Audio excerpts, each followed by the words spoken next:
ตั้งแต่เกิดมาบ่เคยกินบ่เนี่ยบ่เคยได้เคยกินบ่เคยกินเถื่อนเนาะเปิดเลยเปิดเป็นบ่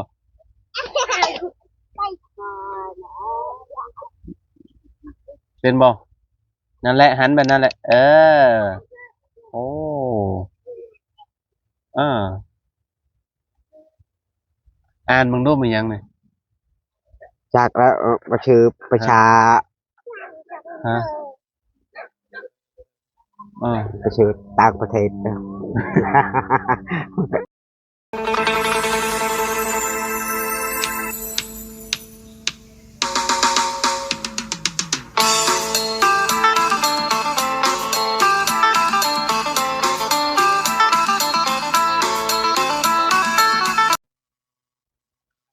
กราบสบายดีFC เบิร์ดสุขุทุกคนบอสิอยู่ในและกระต่างประเทศเด้อพี่น้องเด้อน้องกันยินดีต้อนรับเข้าสู่ช่องบ่าวลาวสตูดิโอคือเก่าพี่น้องเลยเนาะเปิดภาพมาเมื่อนี้พี่น้องก็อยู่ที่เฮือนซาลาดแป้นทางพอตู้7 ปีเพิ่นเนาะ FC หลายคนก็ว่าอยากให้มาอัปเดตพอตู้7 ปีให้เบิ่งนำกันแน่เพิ่นว่าเนาะพี่น้องมื้อนี้พี่น้องเฮากลับมาฮอดเฮือนซาลาดแป้นแล้วแหละพี่น้องพอดีว่ามาเมื่อวานนี่ก็ฝนตกพี่น้องตอนประมาณ5 โมงจนมืดพี่น้องเลยนะก็เลยบ่ได้อัปเดตให้พ่อแม่พี่น้องเบิ่งนำกันเนาะเดินทางมาฮอดจอดเทิงเป็นที่เรียบร้อยแล้วแหละพี่น้องเนาะโอเคเข้าไปหาทางพอตู้7 ปีเพิ่นก็เลยพี่น้องเนาะโอ้พี่น้องเอ้ยเพิ่นนั่งอยู่พุ่นแหละโดยพี่น้องเอ้ยเนาะฝนตกแห้งขนาดเลยพี่น้องเมื่อวานนี่เนาะเปียกไปเลยที่นอนเจ้านี่เนาะสบายดีตุ๊โดยสบายดีเด้อพี่น้องเอ้ยเนาะเป็นจังได๋อยู่ดีมีแฮงอยู่บ่โดย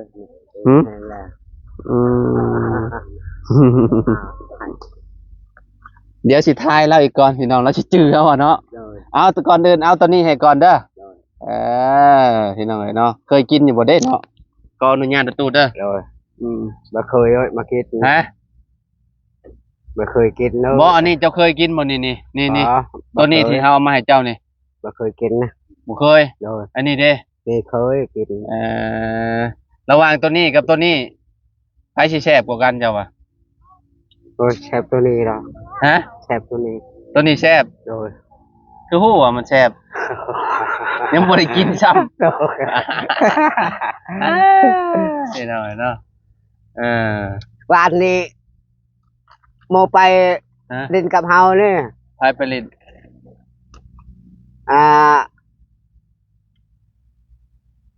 ลืมแล้วชื่อบ่จะว่าเฮานี่ไผเรามิโลว่าใหม่ดูแน่ว่าใหม่นะตุ๊โมลืมเนี่ยชื่อไผ่เลยเจ้าฮู้นี่ใช่โมไปไหนไปตกพันตกวันนี่อันนี้บ่โดยโอ้ของไผอีนี่ตกวันนี่ของไผโมเจ้าเนี่ยไปโมเฮาดูเฮาลืมไปชื่อมันตอนใดเฮียตอนใดนี่เฮียพันตกคืนนี้ของสำคัญบ่นี่จะว่าของสำคัญบ่จะจักจะเก็บไว้เก็บอยู่กระเด็ดเนี่ยตกของบ่าวตูนจี้นี่โดยมันแล้วตกของบ่าวตูนบ่ก็อยู่บ้านนี้เลยของบ่าวตูนเด้ออันนี้น่ะคือแบบอันอยู่ในกระเป๋าแล้วค่ะเด้นี่อยู่ในกระเป๋าคือของเฮานี่เด้ทำเมียนโดยเจ้าเมียนให้โดยโดยนี่หน่อยเนาะโดยไล่คนไปคือแต่บางตัวก็แล้วว่าวกับเฮารู้จักจากพันตกลายดิเมื่อมันว่าวตอนฝนตกครับบ่โดยฝนตกแห้งเนาะโดยมันสาดกับบ่แถวนี้น่ะโอ้ยมดนี่บ่ได้นอนเลยนี่ก็เปลือกมดนี่นี่เฮาก็อยู่ในรถนั่นแหละเมื่อวานเฮาบ่ได้ลงมาหาเจ้าเด้โดยบ่ได้ลงมาหาเพราะว่ามันบ่มีลมมีหยังหั่นนะ อันนี้ก็นำมันอยู่เฮาไปจองเอาพุ่นบอลอันนั้นเฮาไปจองมัน บ่น้ำขึ้นมาฮอดพี่บ่ โดย อ๋อ เฮาไปจองเอาอีก หืม เฮาจองคนนำไร จองหยัง นำนี่ จองหยังจองหยัง นำไร น้ำไหลไม่ใช่ อยู่พุ่น น้ำไหลเป็นไหลไปพ่นบ่ โอ้ย เออเปิดกินโมโนตู้ตัวนั้นน่ะ อยู่นี่ จะบ่เคยกินจักเทื่อ นี่ ตั้งแต่เกิดมาบ่เคยกินบ่เนี่ย บ่เคยได้ เออ บ่เคยกิน บ่เคยกินจักเทื่อเนาะเปิดเลยเปิดเลยเปิดเป็นบ่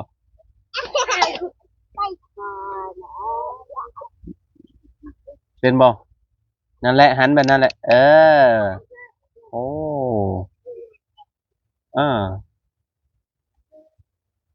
อ่านมึงดูมันยังเนี่ย จากแล้วประชื่อประชา ฮะอ่า ประชื่อต่างประเทศ เอออันนี้ก็เจ้าห้องไวตามิวเด้อ เออ ไวตามิว เออ เออเป็นเอากินเบิ่งกินเบิ่งรสชาติเป็นแบบใดอ่าอ่า โอ้ เป็นแบบใดรสชาติ แอม แอม โดย แอมแปลว่าหยังแอม แอมละเงียม ฮะ แอม แอมแอมแปลว่าแซ่บ แต่ อ๋อแอมหลาย แอมลาย เออรสชาติเป็นแบบใดมันกลิ่นมันเป็นแบบใดกลิ่นมันน่ะเป็น กิ แบ น บ แบบโอ้ยมีแหง กลิ่นมีแห้ง โดย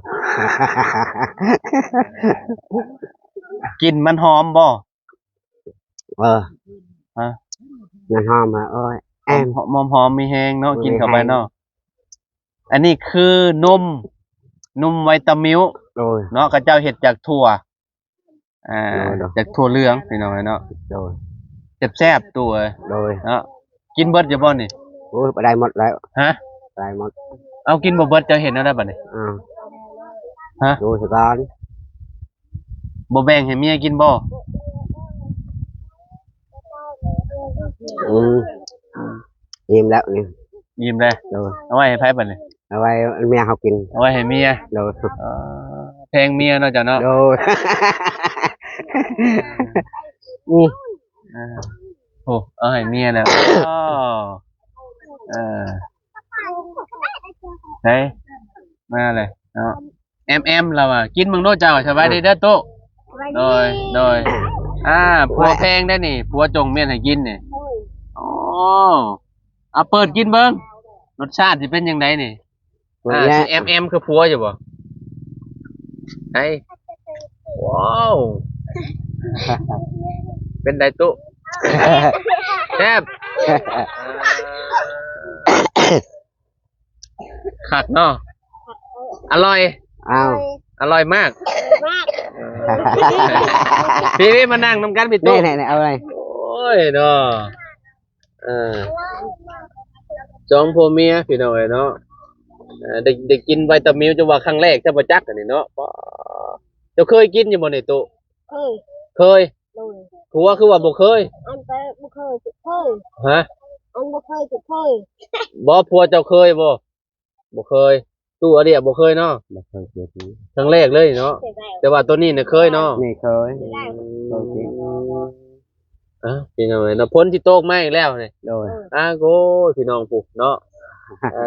ใครดอกโตกลางเว้นนะตู้เนาะ โดย ถ้าโตกลางคืนนี่งานเข้าแล้ว โดย สร้างแร่พี่น้องเอ้ยเนาะสร้างแร่น่ะคือเฮ็ดบ้านน้องไอ้ห้องครัวน้องชายตอนนี้น่ะ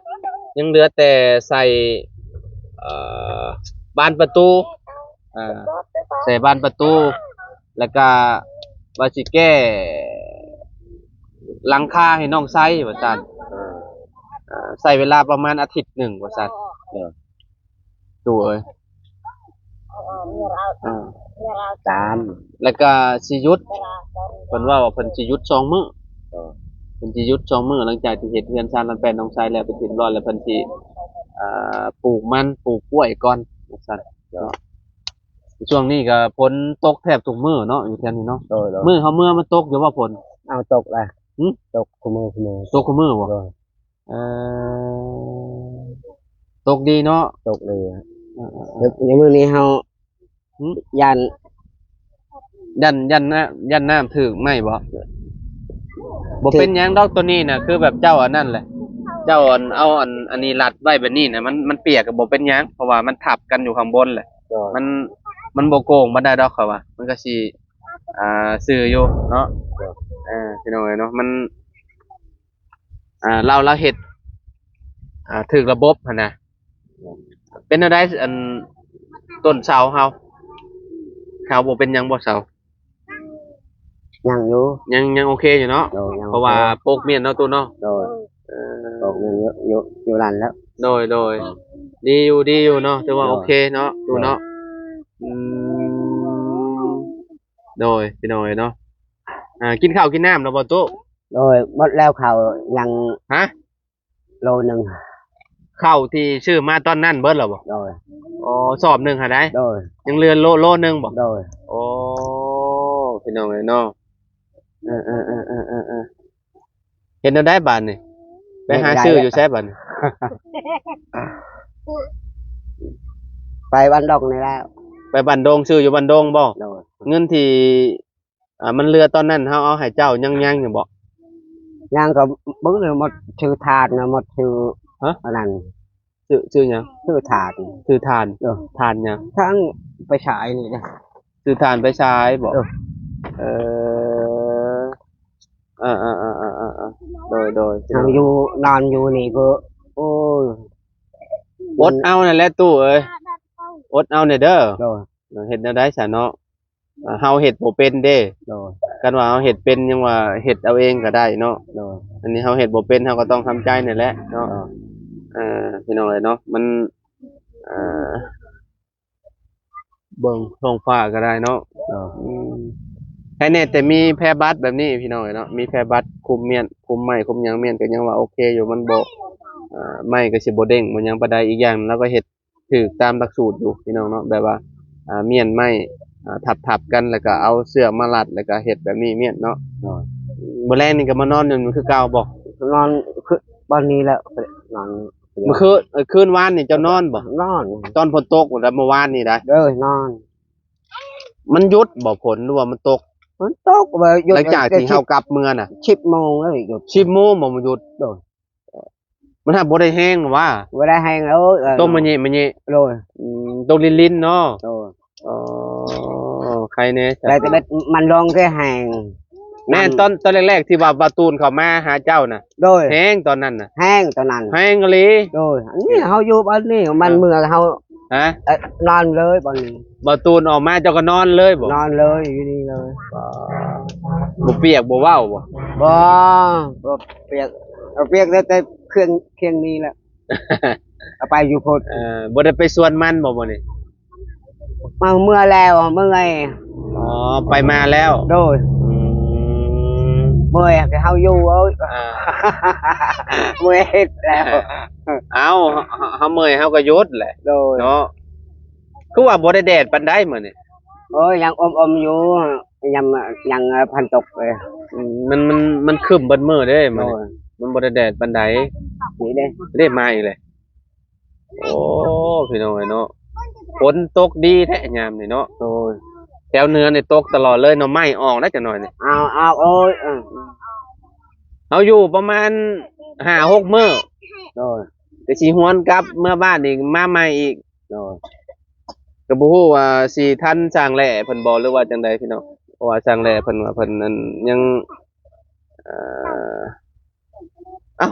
เพิ่นมามื้อใดจังว่ากัน เดี๋ยวก็เห็นเองดอกเด้อแต่ว่าก็มาแจ้งเจ้าหั่นแหละเผื่อว่าเจ้าของเราเด้เพราะว่าน่ะสิหลายมื้ออยู่พี่น้องเอ้ยเนาะเรา